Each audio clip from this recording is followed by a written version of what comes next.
라이너 마리아 릴케는 이런 말을 남겼습니다. 사랑이란 두 고독이 서로를 보호하고 경계를 짓고 인사를 나누는 일이다. 누군가와 완벽하게 하나가 되길 꿈꾸지만 사실 진정한 위로는 서로의 고독을 있는 그대로 인정해 줄 때 시작되는지도 모릅니다. 오늘 하루 타인의 낯선 영역을 수용하시느라 고단하셨을 당신의 어깨를 가만히 다독여 주고 싶습니다. 안녕하세요. 따뜻한 문장과 영화음악으로 휴식을 선물하는 시간. 영화음악과 함께하는 장지연의 에세이 산책. 여러분의 다정한 글동무 장지연입니다. 나무와 나무 사이에는 적당한 거리가 필요하다고 합니다. 너무 가까우면 서로의 숨을 막고 너무 멀면 숲을 이루지 못하죠. 우리 마음의 결도 그렇지 않을까요? 밤바람과 함께 여러분 마음속 틈새를 산책하러 떠나보겠습니다.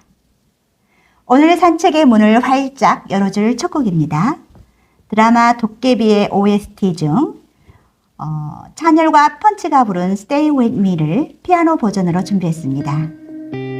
전생과 현생의 머나먼 틈을 잇는 애절한 선율 함께 감상하시죠.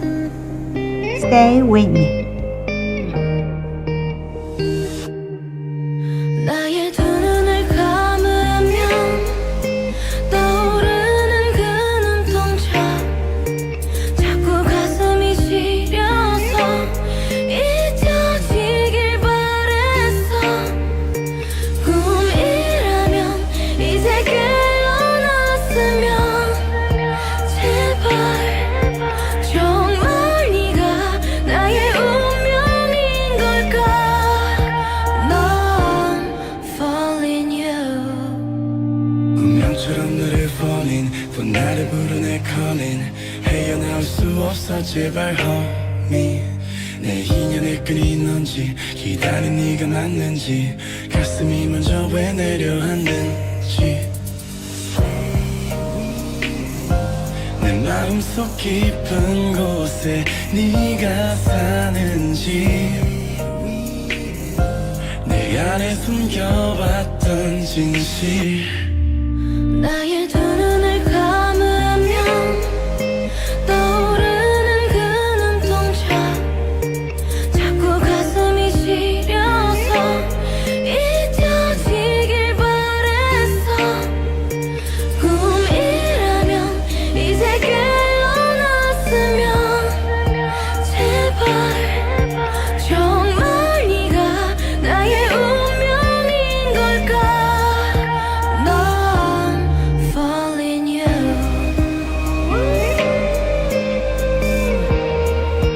넌 falling you.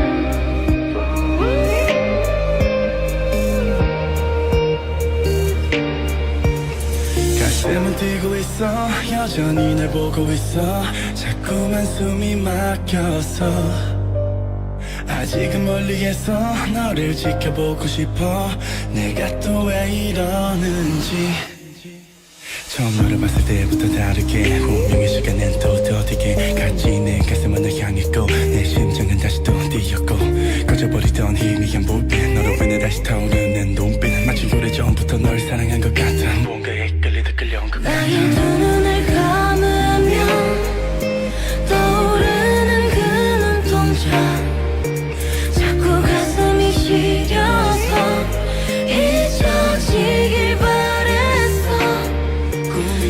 꿈이라면 이제 깨어났으면 제발 혹시 정말 네가 나의 운명인 걸까. 넌 falling you. 화이트 오크. 많이 늦을 것 같아. 청년의 문자를 다시 읽느라 형규는 하마터면 왼손에 쥔 캔 맥주를 떨어뜨릴 뻔했다. 가까스로 그네에 걸터 앉고 나서야 그네와 맥주는 원래 어울리는 조합일지 모른다는 무용한 생각이 스쳤다. 동네 아이들이 진치던 놀이터에 어스름이 짙어지면 이내 질박한 정막이 찾아왔다. 형규는 밤 그네만이 지닌 저교에 익숙했다. 오늘처럼 정년이 늦는 날엔 자주 캔맥주를 들고 그네에 앉아 할 일 없이 밤하늘을 쳐다보곤 했다. 재활 트레이닝 물리치료사인 그에게 밤 그네는 정신 재활과 위무의 도구이자 의자였으므로 그네는 앞뒤로 흔들리지 않아도 되었다. 모든 사물의 용도란 꼭 본래의 구실이 아니더라도 효용 가치가 있다고 했던가. 밤하늘의 별도 꼭 빛나라고 있는 것만은 아니어서 형규는 불어 덜 빛나는 별을 골라 손가락으로 짚어보았다. 오늘 오후 복지관에 들렀다 오겠다는 정년의 말이 그제야 생각났다.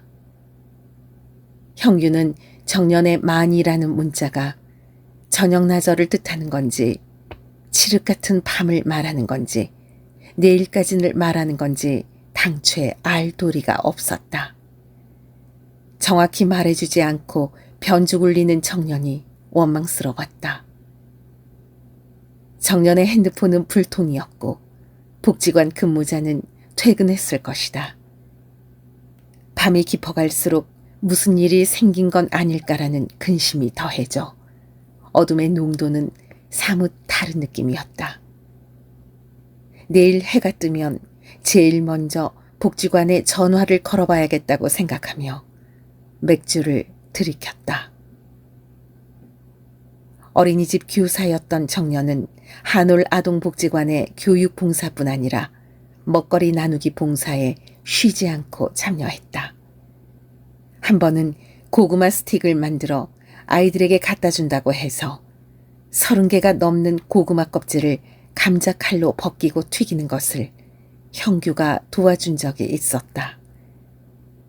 그때 대었던 팔등의 흉터를 형규는 가만히 쓸어보았다. 정년은 한올 아동복지관에 있는 준호라는 6살짜리 남자아이를 유독 예뻐했다. 복지관 아동들에게 맞는 겨울 점퍼를 몇 벌 살 때 준호가 좋아하는 모습을 상상하며 상글에 웃었던 그녀였다. 형규와 정년은 한 이벤트 회사가 마련한 돌식 만남 주선 행사에서 커플이 되어 3년 전 부부의 연을 맺었다. 정년은 어딘가 새침한 구석이 있었지만 형규는 그녀의 머루눈이 좋았다. 염색하지 않은 흑발과 잘 어울리는 그녀의 눈동자 속으로 빨려 들어갈 듯한 느낌은 뭐랄까 이혼 후 강파르기만 하고 덧없던 그의 나날에 엄밀하게 정의할 수 없이 주요한 피조물적 존재감을 부여해 주었다. 그것은 미세먼지 가득한 며칠을 지내다가 청명한 하늘을 만날 때처럼 크게 요동치지 않아도 어느새 차오르는 충일감 같은 것이었다. 형규와 정년은 새로운 보금자리에서 맑은 눈방울의 아기를 낳고 기르는 꿈을 함께 꾸었다. 창문을 열면 놀이터가 보이면 좋겠어. 정년은 아이들을 좋아했고 형규는 정년의 말대로 놀이터와 가장 가까운 신도시 빌라 남향집을 얻었다. 그러나 부부가 누릴 수 있는 합일된 기쁨의 영역은 쉬이 만져지지 않았다. 둘 중 누구 때문에 난임인지를 서로 묻지 않은 채 계절은 무심히 흘렀다. 형규는 한때 자신이 복용했던 단백질 보충제의 스테로이드 성분 때문이 아닌지 수명이 다 된 기억만 되질풀 뿐이었다. 정년은 불임치료를 연장해 지치도록 매달렸다. 정년과 형규는 책임감과 조심성이라는 경계 어디쯤에서 각자의 외줄타기만 반복했다. 정년은 때때로 창문 앞에 서서 손병아리 같은 아이들을 오랫동안 바라보았다. 새벽까지 정년은 감감무소식이었다. 준호 데리고 어디 가신다고 오후 2시에 나가셨어요. 무슨 캠프인가 그랬는데. 복지관 직원은 캠프 이름이 정확히 기억 안 난다고 하며 거품같이 소용없는 말들, 이를테면 정년의 지난번 봉사활동에 대해 고마운 마음이 크다는 등의 인사를 늘어놓았다. 창문으로 보이는 놀이터 느티나무 이파리가 먹빛으로 떨리고 있었다. 뭔가 단서가 있지 않을까? 형규가 정년의 서랍장을 직감적으로 열어보기 시작했을 때 초인종이 울렸다. 누군지 묻지도 않고 대문을 벌컥 열자 조립식 식탁이 든 포장용 박스가 덩그러니 놓여 있었다. 우리 식탁 바꾸자. 4인용. 상큼한 화이트 오크 어때? 조립용이라 공간 활용도 좋고. 정년이 아침 공기를 뚫을 듯 설레고 세척맞은 목소리로 물었었다. 낡았지만 바꿀 정도까지는 아닌데 굳이 왜?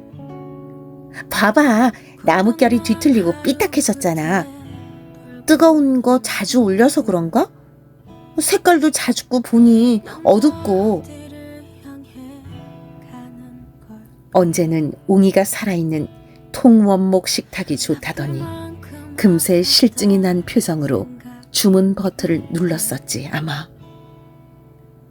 형규는 정년에게 문자를 보냈다. 식탁 왔어. 빨리 와. 대체 어디 있어? 마침막해 전화벨이 울렸지만 정년은 아니었다. 심정년 시댁 맞습니까? 방금 식탁 받으셨죠? 조립 서비스 신청하셨는데 언제 갈까요? 형규는 괜스레 툭상스러워지고 싶어졌다. 됐습니다. 집사람과 상의해서 환불할 수도 있습니다. 네? 별로 필요가 없을 수도 있을 것 같아서요. 나중 전화 다시 주세요. 애꿎게도 발화점이 낮은 곳에 불길이 옮겨 붙을 수 있다는 걸 가구 회사는 이해해 줄까? 형규는 살피다만 정년의 서랍장을 다시 뒤졌지만 눈에 띄는 것은 없었다. 웃는 사람들 틈에 이방인처럼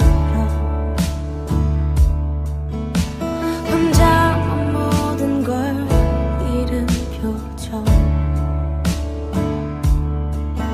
정신없이 한참을 뛰었던 걸까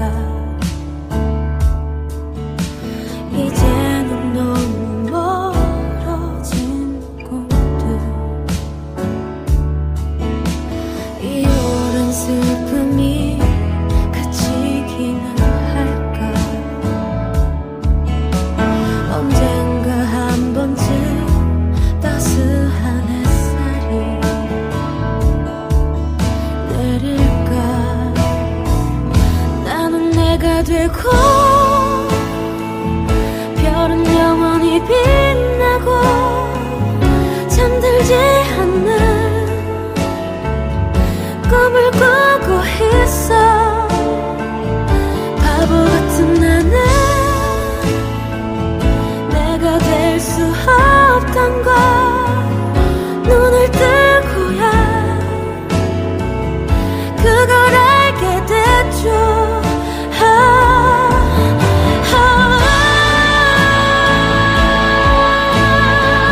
몽환적인 일렉 기타 뒤에 더해지는 고요한 피아노 선율. 때로는 음악이 말보다 더 깊은 위로를 건네기도 하죠. 이지 작가의 소설 화이트 오크 그 첫 부분을 작가님의 목소리로 직접 만나보았습니다. 이어 들으신 곡은 드라마 나의 아저씨 OST 어른이었어요. 나를 아는 사람이 있다는 것만으로도 살 것 같다는 대사처럼 삶의 무게를 버티는 이들에게 묵직한 안부를 묻는 곡이었습니다. 이제 오늘의 작가님을 모셔보겠습니다. 우리 곁에 따뜻한 온기를 전해주실 이지 작가님. 어서 오세요. 네, 안녕하세요. 반갑습니다. 네. 문학을 숙명처럼 대하고 있는 네. 이지희입니다. 네. 멀리서 오셨죠? 네, 네. 대구에서 왔습니다. 네. 멀리서 또 여기 저희 방송을 하기 위해 스튜디오까지 찾아주셔서 너무 감사드립니다. 작가님 이력이 정말 다채로우세요. KBS, 그 다음에 대구 PBC 작가 및 공채 라디오 MC를 역임하셨고요. 제가 좀 부끄럽습니다. 네. 그리고 시인이시면서 또 미니픽션 작가로서 활동도 하시고, 시집도 발간하셨고, 네. 또 그 외에 우국 시인 100주년 시급 대본도 연출하셨고, 와, 또 시 콘서트도 연출하셨고, 와, 엄청 다양한 활동을 하고 계시군요. 그 외에 네. 또, 경북대 강사, 또 대구교육청 문해창작 영재교육원에서 고등부 지도 강사도 네. 하고 계시고, 네. 와, 정말 화려하신데요. 그러면, 이 중에서 요즘에 가장 마음을 쏟고 계신 활동은 어떤 걸까요? 예, 아무래도 제가 이제 방송 작가를 하면서 네. 라디오 진행도 하고 하다 보니 이제 나와서 제가 뭐 대본을 쓰거나 어떤 그 창작물들을 이렇게 내놓으면 또 제가 쓴 대로 이렇게 행해지지 않으니까 또 쓴 대로 행해지게 하다 보면 제가 연출도 해야 되고 네. 이러니 이제 할 일이 많아졌긴 한데 네네. 지금은 좀 이제 나이도 있고 네네네. 그래서 쓰는 일 이제 오롯이 좀 고요하게 창작하는 일에 좀 네. 매진하고 싶고 또 그러려고 노력을 하는 편입니다. 네, 그렇습니다. 또 작가는 글을 내어 놓아야 또 작가니까요. 네. 또 후배를 양성하고 문인들을 또 도와주는 것도 좋지만 또 내 작품을 또 꾸준히 써나가는 것도 우리들의 숙명이니까요. 네네. 그렇습니다. 오늘은 오늘 소개해 주실 작품은 그 시도 아니고 소설 중에 화이트 오크라는 그 작품으로 들고 오셨는데 이 제목이 주는 단단함이 느껴지거든요. 그런가요? 예, 이 소설의 주제는 무엇일까요? 예, 저는 이제 여편 소설이라고 이 미니픽션이라고 네. 하는데 짧은 소설을 쓰고 있습니다. 아직까지 단편 소설을 쓰고 있진 않고요. 네.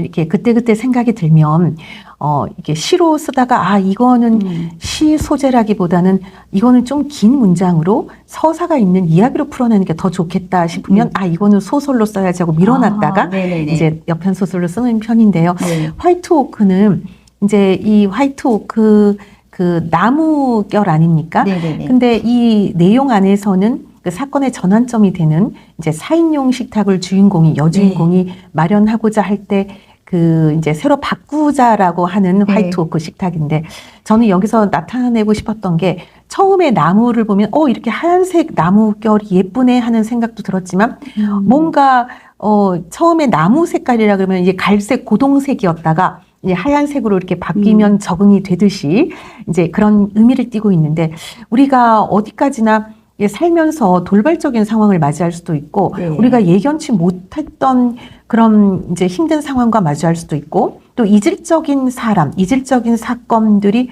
언제 어디서나 나를 침범할 수 있다고 여겼기 때문에 네네. 이런 것들을 어디까지 우리가 수용할 수 있을 것인가? 그리고 이런 것들이 사랑이 범주가 너무 많잖아요. 네네. 크잖아요. 근데 그쵸.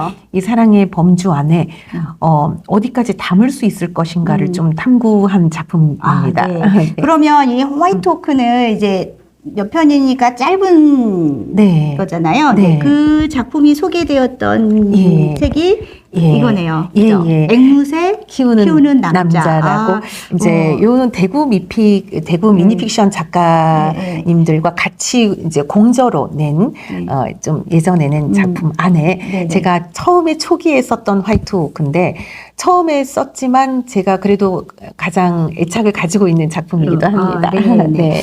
제가 이제 그 방금 그 목소리로 리얼하게 또 낭독을 해주셨는데 아내가 네.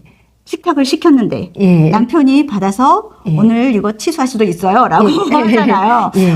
그 이외에 어떤 갈등이 있었지 않았을까? 또 그리고 이런 상황은 어느 집에서나 또 익숙하게 있는 상황일 수도 있겠다라는 생각이 들면서 예. 좀 우리 집 이야기인가? 이런 생각을 했는데요. 예. 그 이제 이렇게 부부가 이제 식탁을 이렇게 가지고 이제 갈등이 있기보다는 예.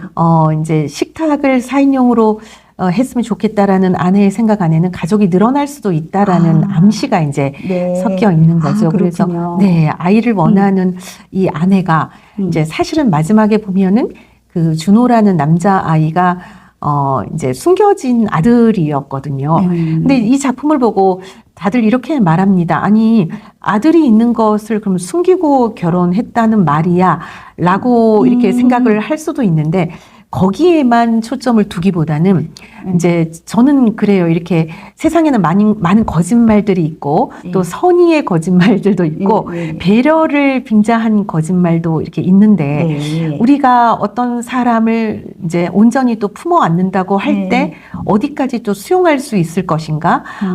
그다음에 이제 내 핏줄이 아닌 아이를 좀 이 남자가 이 여주인공을 이제 사랑한다는 그 명제 아래 이제 품어 안을 것이다라는 그 암시의 문장들이 그 뒷부분에도 좀 나오거든요. 그러면 예. 지금 앞서서 낭독해 주신 부분에서는 아직 이 내용이 나오지 않은 거죠? 그런 것 같네요. 네. 궁금한데 벌써부터 네. 뒷얘기 궁금한데 우리 대답하지 말고 뒷얘기 먼저 들어야 하나 고민이 살짝 듭니다 지금. 네, 그러시군요.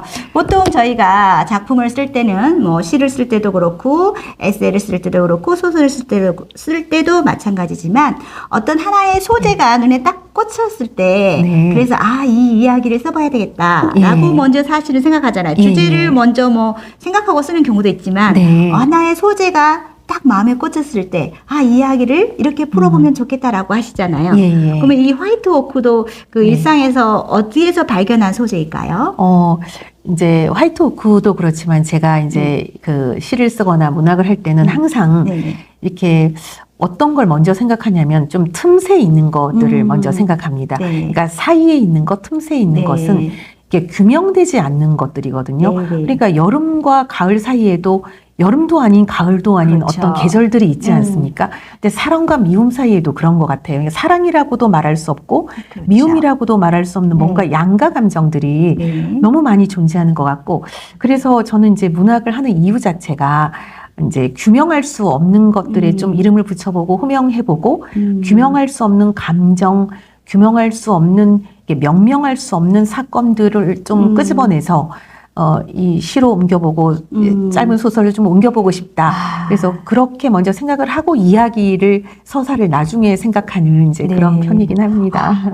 뭔가 통하는 게 있는 것 같아요. 지금 제가 좀 요즘에 쓰고 있는 작품의 주제가 그 틈과 틈 사이라고 해서 틈에 대한 생각들을 참 많이 하게 되거든요. 이게 살아보니 그죠. 온전한 사랑만 있는 것도 아니고 온전한 미움만 있는 것도 아니고 맞습니다. 아까 말씀하신 것처럼 계절에도 지금 온전한 봄인가 온전한 여름인가 그 사이에 있는 5만 가지 그 온도의 차이, 습도의 차이 사람 사이에도 마찬가지잖아요. 그래서 거기에 대해서 탐구하고 싶다라는 생각을 하고 있는데 와 우리 작가님하고 너무 통한 것 같아요. 네, 지금 너무 말씀도 잘해주고 계시고요. 잠깐 숨 고르면서 한 곡 듣고 가겠습니다. 여러분은 지금 96.3MHz 장지연의 에세이 산책과 함께하고 계십니다. 이번에 들려드릴 영화 음악은요. 영화 싱 스트리트 중 소년들의 성장을 담은 경쾌한 곡 업입니다. 80년대 더블린의 거친 현실을 음악으로 돌파하려는 주인공들의 용기가 느껴지는 곡이죠. 함께 들어보겠습니다. She does kiss me, I crash back in across the street on a great hot Monday. I see the girl with the eyes I can't describe, and suddenly it's a perfect Sunday, and everything is more real than life. I think I'm back in the tree. I think I'm back on the ceiling. It's such a beautiful feeling going on. She lights me up. She breaks me up. She lets me up. This will be found in perfection. You've got to read, but you don't want to reach the end. 'Cause what if everything beautiful's fiction, and this reality's just pretend? Coming back in the dream, looking up at the ceiling. It's such a beautiful feeling going on. She lights me up. She breaks me up. She lets me up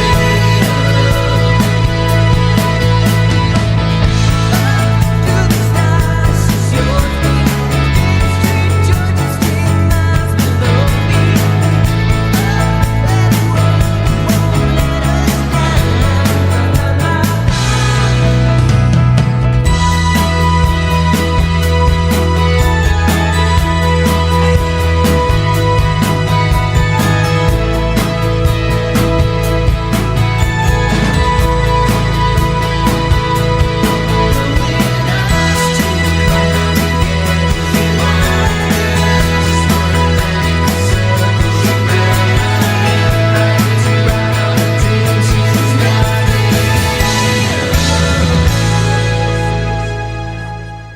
이제 신나는 노래도 한 곡 들었으니 소설 속 이야기에 더 깊이 빠져들어 볼까 합니다. 네. 작품 속에서 그 밤그네라는 소재가 인상적이었습니다. 그네 네. 되게 낭만적이고 예. 또 뭔가 외로우면서도 또 행복한 기분이 있는 그 소재이기도 한데 작가님께도 그런 위로의 공간이 혹시 있을까요?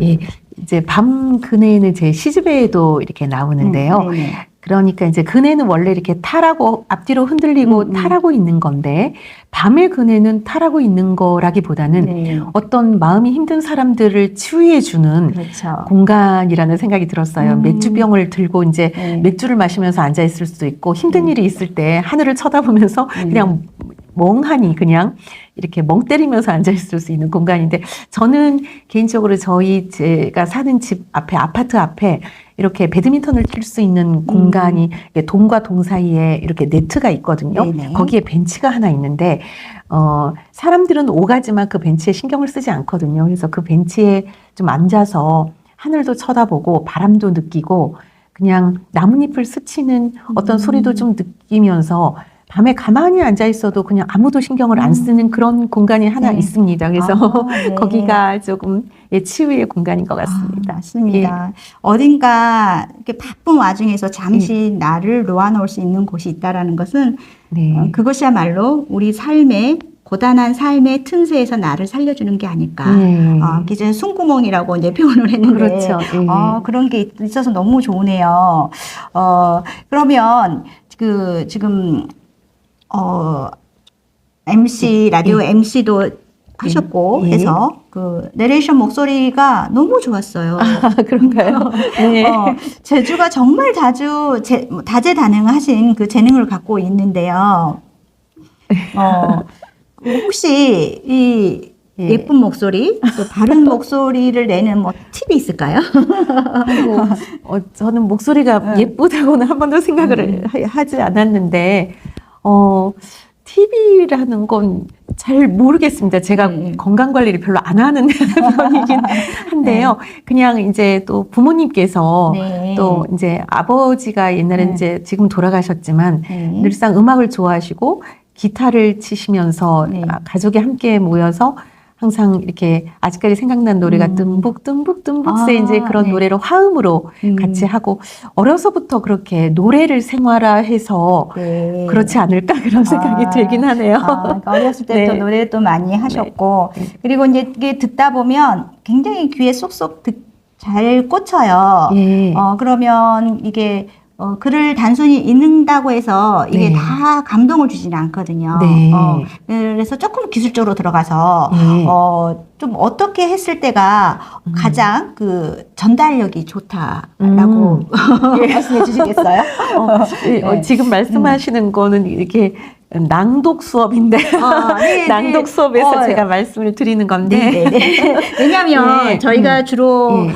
이제 보이스 액터님이 같이 네. 참여를 해주시는 경우가 많은데 네네. 우리 작가님은 또 그 분야까지 또 능력이 탁월하셔서 오늘 다 했거든요. 그래서 그 네. 부분까지도 좀 궁금해졌어요. 예, 이제 저는 소설이나 수필을 읽을 때는 시를 낭독할 때와는 좀 다르게 네. 이렇게 어절과 어절 사이를 좀 땡겨서 템포를 빨리 네. 조금 그렇게 합니다. 그래서 속도를 좀 빨리 땡겨서 읽어야지 네. 시간을 줄일 수 있고 그렇죠. 이제 아무래도 서사다 보니까 시 낭송이나 낭독처럼 어절과 어절 사이를 느려서 읽는 것보다는 네. 좀 속도를 빨리 읽는 것이 이제 좋다고 생각을 하거든요. 네. 그래서 그런 방법도 하나의 팁이 되지 않을까 싶고요. 아, 네. 예, 무엇보다 이제 어절 단위, 그러니까 의미 단위 센스를 잘 파악을 해서 이제 그 속도를 느리며 줄이며 이렇게 좀 긴장미를 유지하면서 읽는 것이 좋다고 생각합니다. 아, 그러시군요.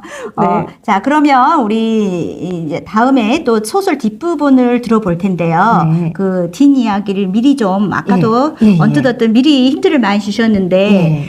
이 주인공의 이름이 예. 어떻게 될까요? 정년이고요. 정년. 예, 여주인공이고, 네네. 예, 남자는 형규. 형규. 예, 예. 그러면 이 두 부분에 예. 이제 성격이 예. 있을 거 아니에요. 예. 어떤 캐릭터로 몰사했을지 예. 좀 미리 힌트 좀 주시겠어요? 예. 그러니까 이제 성격을 어떻게 보면 이제 제가 이렇게 보통 그 서사에서 소설이나 뭐 드라마에서는 이렇게 악인 선인을 이렇게 조금 구분하는 경향이 있지 않습니까? 네네네. 약간 이제 안타고니스트 뭐 이렇게 해가지고 프로타고니스트 이렇게 하는데 저는 그렇게 하지 않고 형규가 너무나 평범한 인물로 나옵니다. 그러니까 너무나 그냥 우리 주위에서 볼 법한 그냥 아저씨, 그냥 젊은 아저씨 정도인데 이 평범한 사람 안에 사람을 무한정 수용할 수 있는 이 범위가 이렇게 넓을 수도 있다. 그 다음에 한 사람을 온전히 품는다면 좀 불가능한 영역까지 내가 생각지도 못했던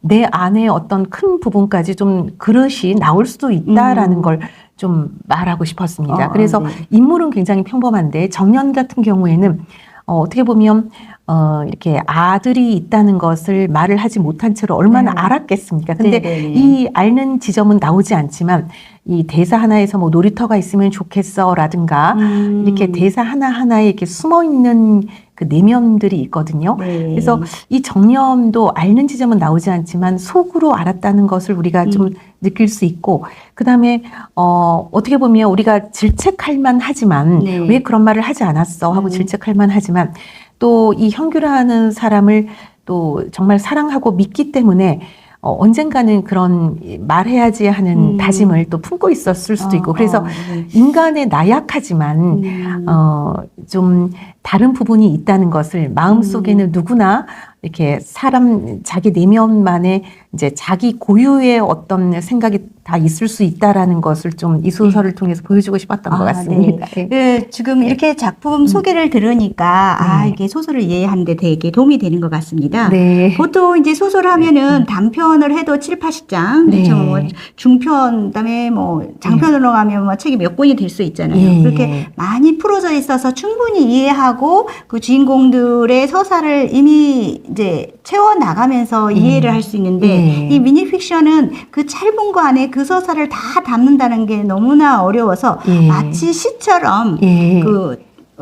은유와 공구와 함축이 되어 있는 예. 소설 장르다라고 또 예. 볼 수 있는 것 같습니다. 예, 맞습니다. 그래서 원래 짧은 소설을 쓰시는 분은 저보다 더 함축적이고 네. 굉장히 허를 찌르는 그런 문장들도 이루어져 네. 너무 잘 쓰시는 분들이 많은데 네네. 저는 이게 좀 시간 배경을 길게 잡다 보니까 한나절이 아니라 좀 이 소설 안에서도 시간이 많이 뭐 며칠이 지나지 않습니까? 그러다 보니 조금 제가 이제 이렇게 만족할 만하게 아주 뭐 잘 썼다 이렇게 스스로 생각은 들지 않지만 네. 그냥 제가 생각했던 그 발상으로서는 이런 부분이 제가 문학을 하는 그 이유에 해당하기도 하기 때문에 네. 이 소설을 좀 소개하고 싶었습니다. 네. 그러면 이제 그 궁금한 소설 뒷부분을 들어볼 텐데요.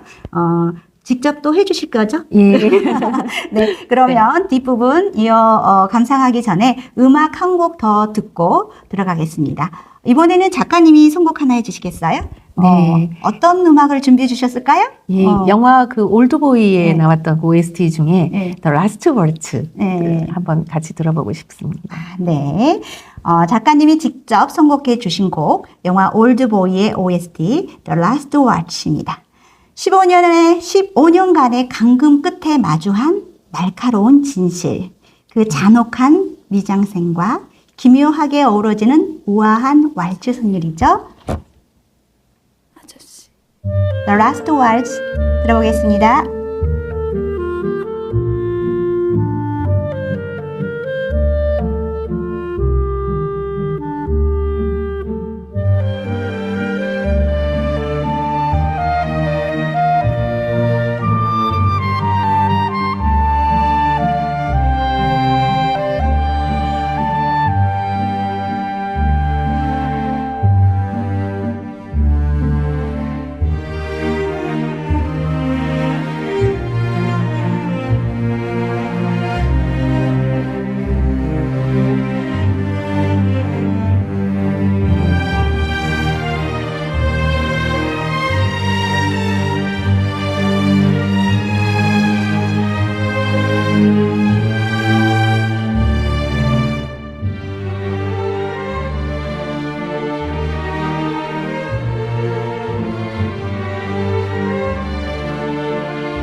담배 한 개비를 꺼내들고는 2인용 낡은 원목 식탁을 바라보았다. 전화상으로는 성질이 낭항한 사람처럼 굴었지만 상상으로는 새 식탁이 놓여졌다. 수명이 다 된 물건을 배웅하는 일도 익숙한 일은 아니었다. 형규는 식탁이라는 가구란 성질을 부릴 수 없는 사물이라는 것을 새삼 깨달았다. 달랠 필요 없는 사소함이 식탁의 본성인 듯 했다. 형규는 정년과 함께 잔별 같은 기우들을 파발처럼 흘리고 닦았던 지난 2년을 떠올렸다. 오히려 사소함 속에 더 큰 희망들이 잠포록하게 담겨 있을 거라 믿었다. 부지런히 움직였던 숟가락의 중착력은 어쩌면 입이 아니었을 것이다. 형규는 정년의 온기를 느끼기라도 하듯 낡은 식탁에 가만히 손바닥을 대보았다. 정년의 말대로 나뭇결이 뒤틀려서인지 실리콘 식탁 매트도 비뚤어져 있었다. 식탁 매트 한 귀퉁이를 들어올리는 순간이었다. 매트 밑에 끼워져 있었는지 A4 사이즈의 리플렛 한 장이 삐죽 튀어나왔다.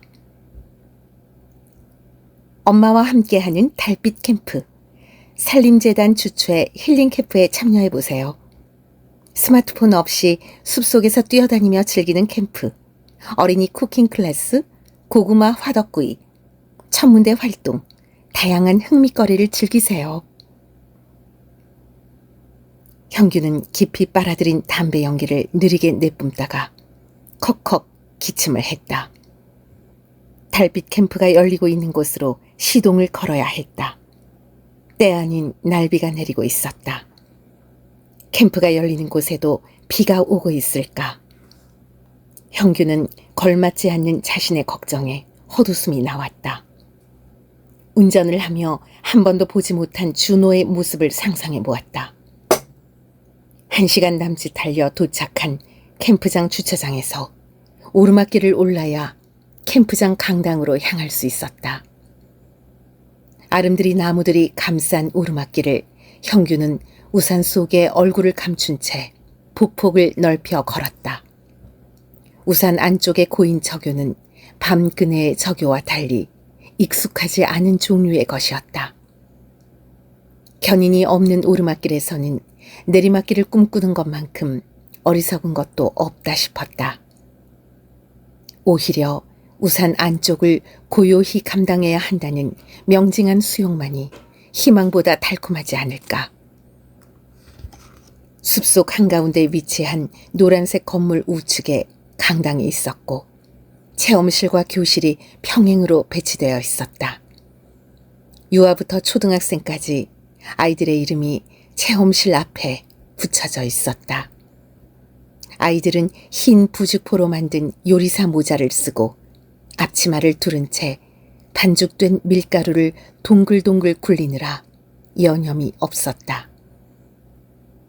체험 교사들은 여기저기 통로를 다니며 뭔가 열띠게 설명을 하고 호기심이 과한 아이들 몇몇은 통로를 뛰어다니며 여기저기 밀가루 반죽을 흘리기도 했다. 또 그네들의 엄마들은 앉으라니까, 똑바로 앉으세요 라고 외치며 부드럽게 제지하려 애쓰는 모양새였다. 형규는 체험실 앞의 이름들을 훑어보았다. 그러다 체험실 가장 뒷자리 요리사 모자를 고쳐 쓰는 5살 남자아이에게 시선이 머물렀다. 아이의 앞치마 왼쪽 가슴에는 박준호라는 이름표가 붙어 있었고 옆자리에는 엄마 심정년이라는 삼각 종이 표지가 세워져 있었다. 형규는 아이에게 조심히 다가갔다. 엄마 어디 가셨니? 밀가루 더 얻으려고 옆반에. 유독 까만 아이의 눈동자가 형규를 또렷하게 응시하고 있었다. 하얀 요리사 모자는 아이의 머리눈과 기묘하게 어울렸다. 아이는 밀가루 반죽통에 핫초코 가루를 넣으려고 하다 기우뚱거렸고 핫초코 가루가 반쯤 쏟아졌다. 형규는 얼른 아이의 팔뚝에 쏟아진 가루를 털어내 주었다. 아이가 형규를 쳐다보며 방긋 웃었다. 하얗고 오동통한 아이의 팔뚝이 전해준 촉감은 풋나체 교감도 아닌, 그렇다고 남이라 명명되어 버리고 마는 경험이라기엔 내내 소환의 여지가 클 법한 전율이었다. 알 수 없는 자력이 한올지게 형규를 끌어당겼다. 마치 구름은 끼었지만 바람 한 점 없이 포근했던 날처럼 당연하지 않은 것도 당연할 수 있는 미증유의 감정이 형규를 에워싼다. 형규는 화이트오크 새 식탁을 떠올렸다. 내일쯤엔 조립 서비스를 다시 부탁해야겠다고 생각했다.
원하지 않은 것도 당연해질 수 있다. 소설의 마지막 문장이 방금 들으신 영화 냉정과 열정 사이에 애틋한 첼로 선율을 타고 우리 마음속에 깊이 스며들었습니다. 서정적인 히스토리의 변주곡이 훑고 지나간 자리에 왠지 모를 위안이 느껴지는데요. 10년의 세월을 돌아 결국 서로를 마주했던 영화 속 주인공들처럼 우리도 수많은 틈새를 견디며 비로소 서로에게 당연한 존재가 되어주는 건 아닐까 생각해 보게 됩니다. 이지희 작가님, 음악과 낭독이 어우러지니 소설 속 그 밤공기가 지금 이곳 스튜디오 안까지 가득 차오르는 느낌이에요. 결말까지 직접 읽어주신 소감이 어떠신가요? 네, 제 작품을 제가 읽으니까 너무 좀 쑥스럽습니다. 그런데 읽으면서도 네. 그 쓸 때의 느낌을 네. 다시 되살릴 수 있었고 네. 또 쓰면서도 이 부분은 이렇게 쓸 걸 하는 후회도 되고 좀 그렇긴 합니다. 네, 그런 것 같아요. 내가 쓸 네. 때 기분, 네. 또 읽을 때 기분, 또 읽은 거를 네. 저희가 이제 방송에 나가면 그때 듣는 기분이 또 다르지 않을까. 예, 맞습니다. 네, 네, 세 가지 그 기분을 네. 다 만끽하기를 바라겠습니다. 그리고 작가님은 예. 또 그 시도 예. 굉장히 열심히 쓰고 계시고, 또 수준 높은 글을 많이 쓰시는 걸로 또 유명하신데요. 시집이 나왔다고 들었거든요. 네. 시집 제목이 예, 아침 수건을 망각이라 불러야겠어. 인데요. 네네. 이거는 2023년에 네. 조금 이제 2, 3년 됐습니다. 네, 그렇군요. 바로 이 책인가요? 네네. 아침 수건을 망각이라 불러야겠어. 예.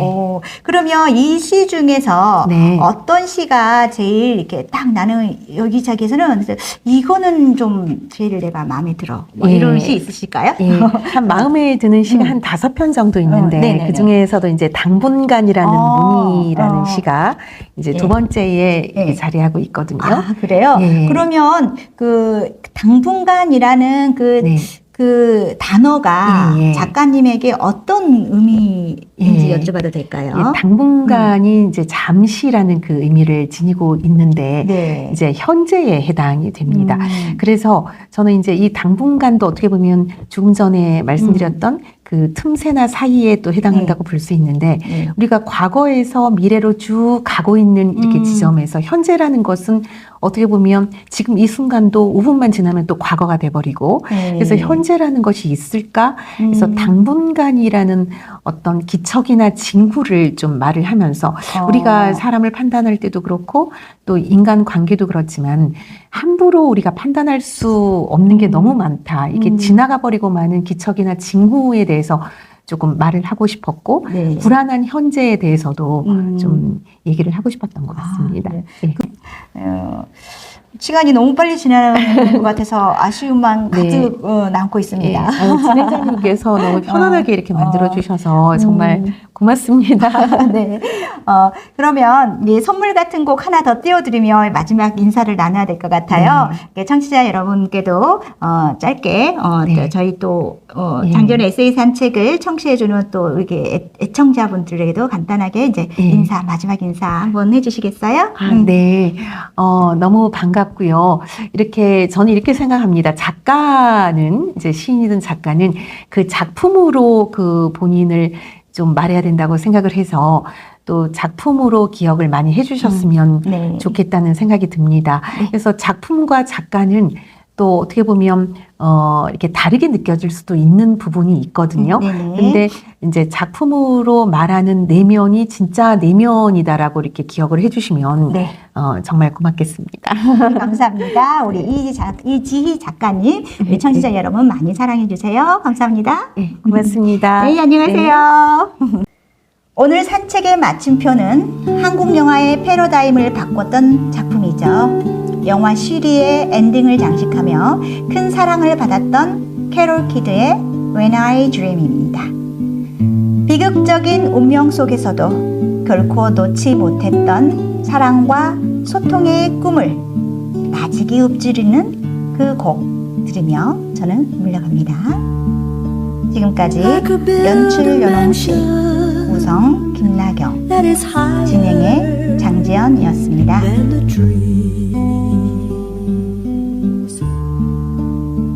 I could have all the gifts I want and never ask please.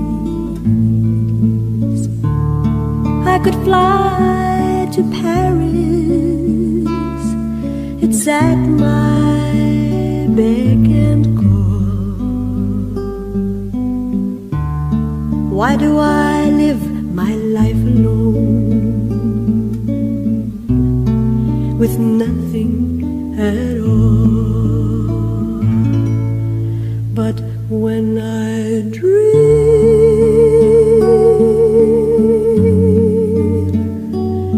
dream of you.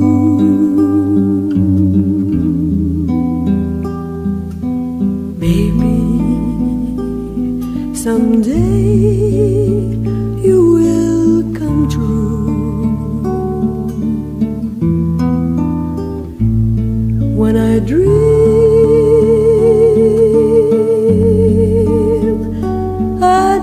of you.